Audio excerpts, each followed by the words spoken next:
सत्ताधाऱ्यांचा नालेसफाईचा फक्त गाजावाजा, पहिल्याच पावसात नालेसफाईची पोलखोल. इम्तियाज अत्तार. कोपरगाव शहरात काही दिवसांपूर्वी कोपरगाव नगरपालिकेचे नगराध्यक्ष सत्ताधारी गटाने मोठा गाजावाजा करत कोपरगावात नालेसफाई केल्याचे दाखवले. मात्र अनेक दिवसांच्या प्रतीक्षेनंतर आज सोमवार 22 जून रोजी पाऊस झाला. या झालेल्या पावसात नंतर कोपरगाव शहरातील अनेक ठिकाणी नालेसफाई व्यवस्थित न झाल्याने पावसाचे व गटारीचे पाणी थेट रस्त्यावर साचल्याने अनेक ठिकाणी तळ्यांचे स्वरूप बघावयास मिळाले. तसेच यामुळे नागरिकांना तसेच व्यावसायिकांना मोठ्या त्रासाला सामोरे जावे लागले. त्यामुळे कोपरगाव नगरपालिकेच्या सत्ताधाऱ्यांचा नालेसफाईचा फक्त गाजावाजा, पहिल्याच पावसात नालेसफाईची पोलखोल झाली असल्याचा आरोप राष्ट्रवादीचे नगरसेवक इम्तियाज अत्तार यांनी केला आहे. दरम्यान गेल्या काही दिवसांपासून कोपरगाव शहरात सत्ताधारी आणि विरोधकांमध्ये ढाप्यांवरून आरोप प्रत्यारोप सुरू आहे. सत्ताधाऱ्यांनी जे ढापे टाकले ते कुठे आहे असा सवाल देखील नगरसेवक यांनी उपस्थित केला आहे.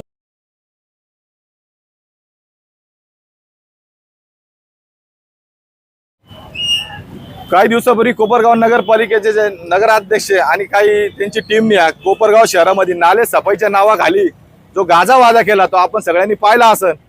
परंतु पहिल्याच पावसामध्ये त्यांची सगळी पोलखोल झालेली आहे. त्याच्यामुळे मी कोपरगाव नगर परिषदेचा आणि सत्ताधाऱ्यांचा जाहीर निषेध करतो. मुळात म्हणजे आपण पाहत असन का इकडं आपले आरोग्याचे अधिकारी आहे स्वतः आपल्याला सांगत होते इकडं चेंबर नाहीये, ढापे नाहीये. मग जे आपण 750 ढापेचा जो गाजावाजा केला तो कुठे आहे? आज येथे आपल्या समोर दिसत आहे एक चेंबर इकडे आहे तर एक चेंबर कुठे आहे?